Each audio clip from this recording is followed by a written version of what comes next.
On the seventh day of the Exodus from Egypt, HaKadosh Baruch Hu tells Moshe to act as if the nation is confused and wandering around aimlessly like they're trapped in the desert, then camp on the shore of the Red Sea. Now, the idea is to bait Pharaoh and the Egyptians into attacking Israel, thinking that they'll be able to bring them back into slavery. Now, what happens is that you have one of the greatest miracles that ever occurred. The Red Sea splits, and the children of Israel cross through it on dry land, and there are literally walls of water to the right and to the left. And when they're safely on the other side, Pharaoh and the Egyptians chase after them, entering into the Red Sea, and Moshe waves his staff like he waved it to have the Red Sea part, and this time, instead of parting, the Red Sea returns to its original position and its natural state, and all of the Egyptians are drowned. And it's the drowning of the Egyptians and the destruction of the wicked. It's considered a big victory for the Jewish people, the nation of Israel. It's also considered a great victory for religion. And what it publicizes is the idea that people will know that the world has a creator, and that creator is master of the world. Okay, the commentaries embellish this miracle. Rashi brings the Midrash Tanchuma, which has a number of other embellishments. One is that the sea did not just split into in one place; it split into 12 paths, one for each of the 12 tribes. And the Midrash Tanchuma explains that when the water congealed like glass to form walls, and you could see the depths. And in addition to that, fresh water flowed through the salty water for anyone who was thirsty. It's difficult to assess whether this is an actual description of the miracle as it took place at the time, or a way of glorifying the miracle through exaggeration and fanciful stories. In any case, it's probably the largest of the miracles that was performed for the nation of Israel, if one simply accepts it the way that it is described in the Chumash. It provides grounds for the proof in the Kuzari, which was a Rishon, a medieval critic. This is after the days of prophecy, after the days of open miracles, where they ask him, how do you know that there is a God? And he says, if the physical world provides a proof. He says, either you have to say that the physical world always has been here, or that it was created by an external force. It has a creator. The world was created. That's what he is saying. Okay? He says concerning that, the arguments are balanced. However, the fact that the Jews have a tradition of a creator tips the balance to that side. Okay, so what you have is, the idea is that the parting of the Red Sea is a demonstration of an external supernatural force. That's what it is. You have to say, according to the text, this is not nature. Therefore, you must say that there is a creator. Now, you also have the idea of Egyptians being punished because they were very bad, and Israel, it's not so much being saved because they were greatly good, but rather because they would accept upon themselves the mission of demonstrating heaven's law to mankind. But it's the idea that God provides a reward for those that do good and a punishment for those that do bad. And this is, again, is a key aspect of religion, the idea that the world has a creator, and the idea is that the creator runs the world, and that he has a concept of right and wrong, and he has a desires for things that he wants and things that he doesn't want. As a result of that, he rewards people who are good in his eyes and punishes those that are bad in his eyes.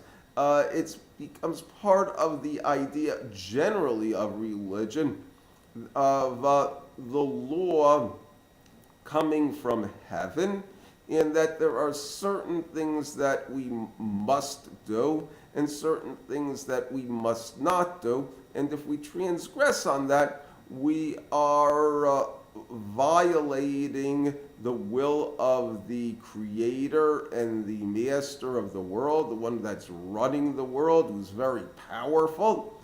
And as a result, we should do his will.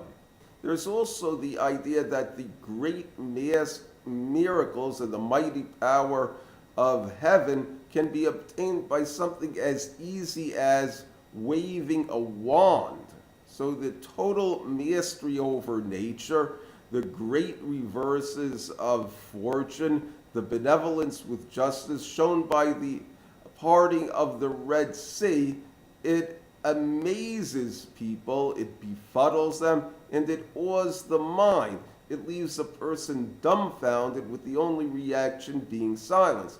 It's not only a case of just seeing this amazing feat, it's also a case of seeing it being done on a person's behalf. Someone doing a very wonderful thing for someone, and their efforts in obtaining that were very slight. It's just like you helped a person a little bit and he gives you $1 million. Okay, the kindness of the act and the simplicity for which it was received is something that is considered very amazing. And when a person is very amazed, they often do not say anything. They just stand there in awe. King David HaMelech, he actually has a psalm, it's 139, where he grapples with the idea of God's omnipresence and omnipotence. And he describes how God has perfect knowledge of him from the moment he was conceived until now, and that God can be found in the heights of heaven and the depths of hell. He is in the recesses of the sea. Darkness for him is like night. Okay, however, he says this type of knowledge, though, is really too recondite for him, and by implication for all people, to truly comprehend. This is where you're talking about the wonder of the parting of the Red Sea. Now, it is through meditation upon this that we get a glimpse into the days of the Mashiach and how it is described.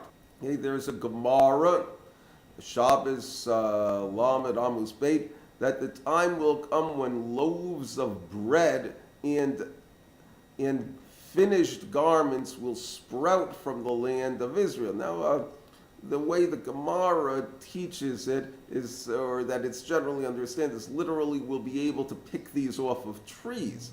However, if you consider technological achievements and how prices are falling, you could say that these things literally are sprouting from the land. You also have the prophecy in Isaiah, it's in the Haftorah, that the wolf, a predator, will dwell with the lamb, a very tender animal, that a little child will play with a poisonous snake, and the lion will eat straw, meaning that it will no longer be a predator. The idea is that predatory animals, including the most vicious of them, will stop being predators, that nature will change. The same God who caused nature to change with the parting of the Red Sea will cause nature to change with animals that at one time had been fierce and dangerous, becoming basically very friendly animals. Now, these things generally are considered as allegories. The Rambam says that we don't really know what will happen, what they're talking about. The general concept of the days of the Messiah is that nothing physical will change, that the only difference is what is called shibud malchut, that the Jews will no longer be subservient to the nations, and they will be free to involve themselves in Torah without any outside pressures and disturbances. You have a machlokus about it. The general point of view is like the Rambam, essentially because we cannot perceive realistically of these changes in nature actually occurring. Okay? But the Ramban continues, and to a certain extent what he is saying is really no less amazing than the wolf will lay down with the lamb. It says, in that era there will be no famine or war, envy or competition. It said, good will flow in abundance, and all the delights will be as freely available as dust. The occupation of the entire world will be to solely know Hashem. Israel will be a nation of great scholars with the greatest human understanding of the most difficult concepts of religion.